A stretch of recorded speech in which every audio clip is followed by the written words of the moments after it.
Welcome to the hot seat with Mr. White on Always Remember that all these stories is allegedly, so thanks for watching. Monique is back at it again, exposing Oprah Winfrey, and this time she's speaking out on how Oprah betrayed the king of pop, Michael Jackson, for ratings.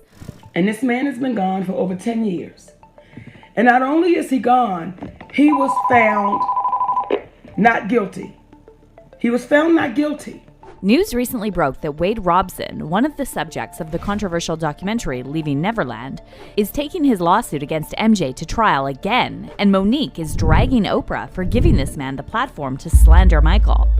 And it's not just Monique who feels this way, but also Michael's family, who are calling out Oprah for being a hypocrite. In a sense, Oprah will say what Oprah wants to say to get the interview, and she's done that to our family many times. And so we have a different view of Oprah than everyone else does in that sense, because, we've been hurt by her many times in the past.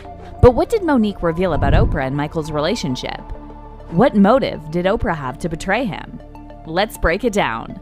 So to put our brother Michael Jackson and to, I'll say, try to taint that man's legacy, and he can't defend himself. Who does that? You all probably remember how Oprah Winfrey jumped on the bandwagon after Leaving Neverland came out and gave Michael Jackson's accusers a platform on her show. Well, these men are still not done, and they could soon get their day in court. Wade Robson, one of the Leaving Neverland subjects, sued Michael's corporation, MJJ Productions, and on Monday, June 26th, the California Court of Appeal approved his suit. But see, Wade Robson previously changed his story several times about the alleged essay, and the court already dismissed his case twice. Michael was also acquitted on all counts in the court of law, and despite the FBI investigating him for over a decade, they never found any evidence of criminal conduct. So how come Wade Robson is still pursuing his case against Michael? Well, if you ask Monique, it's all because Oprah gave legitimacy to Robson's allegations, and she betrayed Michael in the worst way possible. To give you some context, it was Michael who put Oprah's talk show on the map when he agreed to do an exclusive interview with her at Neverland in 1993. Are you a virgin? How could you ask me that question? I just want to know. I want to know. I'm a gentleman. You're a gentleman. I'm a gentleman. So I'm a gentleman. At the time, the interview was seen by over 60 million Americans, and it made Oprah famous to audiences outside the US. Over the years, Oprah also interviewed members of Michael's family, and she even had his kids on her show. So when you were living with your father, did you think that, the rest of the world doesn't know, but did you feel that that was sort of was that normal to you? Yeah, I kind of felt like no one understood what a good father he was. However, when the HBO documentary Leaving Neverland came out in 2019, Oprah immediately latched onto the opportunity to slander Michael. She recorded a special called Oprah Winfrey Presents After Neverland and interviewed Wade Robson and James Safechuck, the two men who alleged that Michael essayed them when they were children. Michael's fans and loved ones were furious at Oprah, and Michael's estate issued a press release slamming the documentary and pointing out that the two accusers previously testified under oath that the essay never happened. A lot of celebs also came to Michael's defense, including Corey Feldman and Aaron Carter, who both knew Michael as children. Corey called the documentary one-sided, while Aaron said Michael's accusers were full of crap.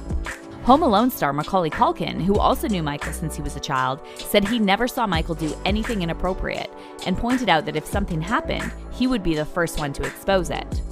"I'd have no reason to hold anything back," Macaulay said, "and if I had something to speak up about, I would totally do it. But no, I never saw anything. He never did anything."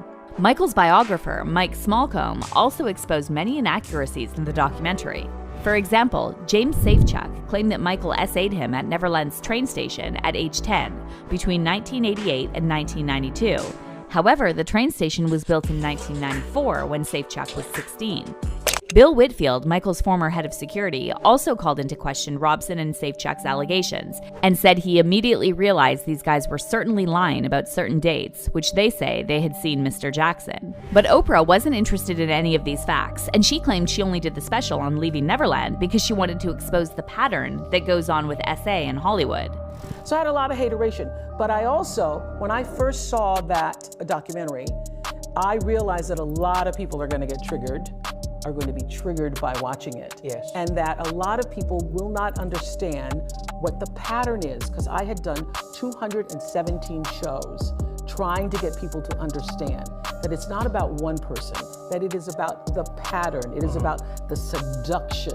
And people call it molestation, but there is a big seducing that goes on, and the pattern of that seducing. And that was important enough for me to take the hateration for. But isn't it interesting that Oprah never bothered to do a special with the victims of her friend Harvey Weinstein and talk about his pattern of seduction? This is something that Michael's family also pointed out, and they slammed Oprah for being a hypocrite, for claiming she cares about victims, when in fact all she cares about is getting a juicy story for her show. Michael's niece Brandy Jackson and his nephew Taj Jackson both called out Oprah during a podcast appearance, and Taj said that Oprah exploited the Jackson family for ratings many times. Oprah was also the one that, you know, when my uncle passed, she wanted the exclusive interview with my grandma and the kids.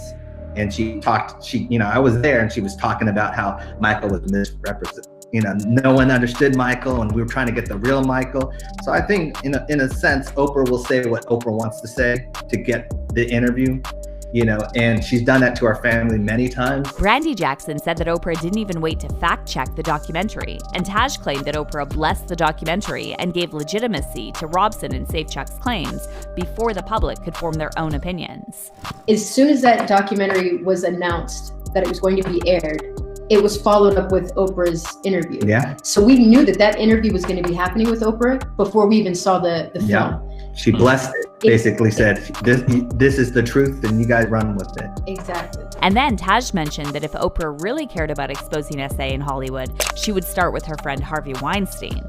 And it's just been frustrating for us, especially since there's plenty of people that Oprah knows that she could have done a special on, you know. Someone very big right now that's in the news that no one's talking about, that she's friends with, you know, Mr. Harvey Weinstein. But no one knows what Oprah is capable of better than Monique. Monique was also betrayed by Oprah for ratings, and she claimed Oprah did the same to MJ. Back in 2008, Monique revealed that her older brother Gerald SA'd her between the ages of 7 to 11, and when she was preparing for her role in the Oprah-produced movie Precious, Monique told Oprah that her parents didn't do anything after she reported Gerald. Monique shared this with Oprah in confidence. However, after Monique and Oprah later fell out over a disagreement about Monique doing a press tour for Precious, Oprah reportedly not only started sabotaging Monique's career, but also invited Gerald and his parents on her talk show. Monique later said that Oprah totally blindsided her and never mentioned she would have her parents on the show. Because had Oprah Winfrey said, "I'm gonna have your mother," I would have said, "Shut it down.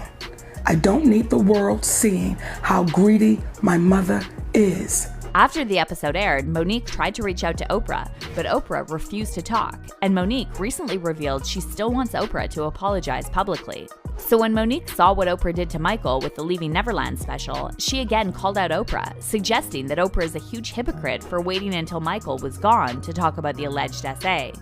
So here's a man that was found not guilty in the eyes of the law. In the eyes of the law.